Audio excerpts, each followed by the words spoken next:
Today we're going to go way, way back in time. I'm talking over 25 centuries ago, about 5 centuries before Christ. We're going to talk about a man who just might be the most important thinker you've never heard of. His name was Thales, and he didn't discover a new land or win some epic war. Nope. He did something way more profound. He taught humanity how to ask the question, why? But you see, before Thales, asking why got you a very different kind of answer. Why did the ground suddenly shake? Oh, that's easy. The gods were angry. Why did the sun vanish from the sky in the middle of the day? It had to be a divine omen, a message from on high. The world was basically this chaotic and, frankly, terrifying stage for the drama of the gods, and we humans, we were just the background actors. So here's our journey for this explainer. We're going to start in that world ruled by gods. Then we'll meet our thinker from Miletus. We'll see exactly how he proved the power of reason, tackle his biggest, most fundamental question, and finally, really understand his true legacy as the man who taught us all to ask why. Right, so let's really set the scene. For thousands and thousands of years, every culture on Earth had its own collection of stories to make sense of the universe. An earthquake wasn't about tectonic plates shifting. It was the fury of a god like Poseidon striking the earth. A thunderstorm wasn't a meteorological event. It was Thor's hammer crashing down, or Zeus hurling his thunderbolts. And this was pretty much the intellectual status quo. The universe was seen as fundamentally personal and totally unpredictable. You couldn't discover natural laws because there weren't any. There were only divine whims you had to try and appease. This whole system wasn't based on evidence or logic. It was built on faith and tradition. And it had been that way for a very long time. And then, into this world steps Thales. Now, he wasn't a king, he wasn't a prophet, he was a thinker. And he just so happened to live in a place that was perfectly primed for a revolution of the mind.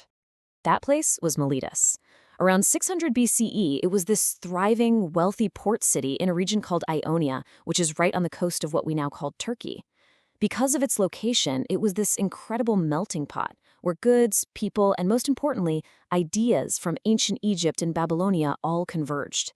This environment, just buzzing with new information in different cultures, turned out to be the perfect incubator for a brand new way of thinking. And here he is, the man himself, Thales of Miletus. He's widely considered the very first philosopher in the Western tradition, the first person we know of who looked at the world and believed that it could be understood not through stories about gods, but through reason, logic, and observation. But here's the thing about Thales. He didn't just have these big ideas. He got results. He showed people in really practical ways that his new approach to understanding the world actually worked. He wasn't just talking the talk, he was walking the walk. By applying his incredible mind to the patterns he saw in nature, he pulled off feats that must have looked like straight-up magic to the people around him. He built his credibility not on some claim of divine revelation, but on demonstrable, real-world proof. His most famous achievement shows this perfectly. The historian Herodotus tells this amazing story that in 585 BCE, two armies, the Medes and the Lydians, were in the middle of a brutal battle when suddenly the sky went dark. They were so terrified they immediately stopped fighting and made peace right there on the spot. And the cause? A solar eclipse that Thales had predicted. Now, we don't know his exact method, but he probably used astronomical records from Babylonia, recognizing a repeating pattern. I mean, just imagine that kind of power, stopping a war with mathematics. And his practical genius wasn't just limited to the stars. When he was in Egypt, someone supposedly challenged him to measure the height of the Great Pyramids. So he came up with this beautifully simple solution. He just waited for the moment in the day when his own shadow was exactly as long as he was tall. At that exact moment, he measured the pyramid shadow. The length of that shadow had to be the height of the pyramid. Pure geometric reasoning. So simple, yet so brilliant. I mean, the man was a true polymath. He laid down some of the very first theorems in geometry. He gave sailors practical advice, telling them to navigate by the Little Bear, Ursa Minor, because it was a more reliable marker for north than the Big Bear. He even pulled off this massive engineering feat, supposedly diverting an entire river so an army could cross. This wasn't just abstract thought. This was applied science at its finest. And there are these two great stories that really show the two sides of his personality. In one, he used his knowledge of weather patterns to predict a massive olive harvest. So he quietly went out and bought up all the olive presses in the area. When the bumper crop came in and demand skyrocketed, he made a fortune. He basically did it just to prove that a philosopher could be rich if he wanted to be. But then there's this other famous story where he's so absorbed in studying the stars while walking at night that he falls right into a well. And a servant girl supposedly mocked him for being so eager to know what's in the sky that he couldn't even see what was right at his own feet. But for all of his incredible practical achievements, Thales' most important contribution was a question. It was a question that would ignite philosophy and science for the next 2,500 years and counting. So to understand his question, we need to know this one key concept, the arche. It's a Greek word that means the fundamental originating principle of everything. You can think of it as the one basic stuff from which the entire universe, the earth, the sky, the stars, you, me, is made. Thales was the very first person we know of to even ask this question. Instead of asking who created the world, he asked, what is the world made of? And that shift, right there, from who to what, that is the birth of science. And after observing the world around him, he actually proposed an answer. He believed the arche, the fundamental substance of absolutely everything, was water. Now, his answer wasn't just some random guess.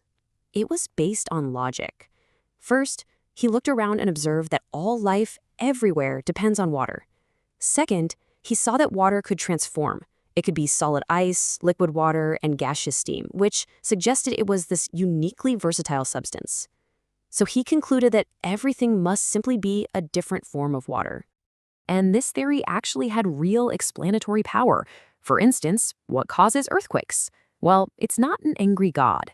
Thales suggested the Earth itself floats on a giant ocean, and earthquakes are just the Earth being rocked by waves. You see, it's a naturalistic explanation, one that you can test and debate, which is something you can never do with the whim of a god. So let's bring this all together. What is the true legacy of Thales of Miletus? Well, it's not actually about any of his specific answers. Obviously, we know today that the universe is not made of water. So was he wrong? Absolutely. But that completely, totally misses the point of his genius. The revolution was the method. It was that monumental shift from just accepting mythological stories to demanding rational explanations. Thales's legacy isn't his answer about water.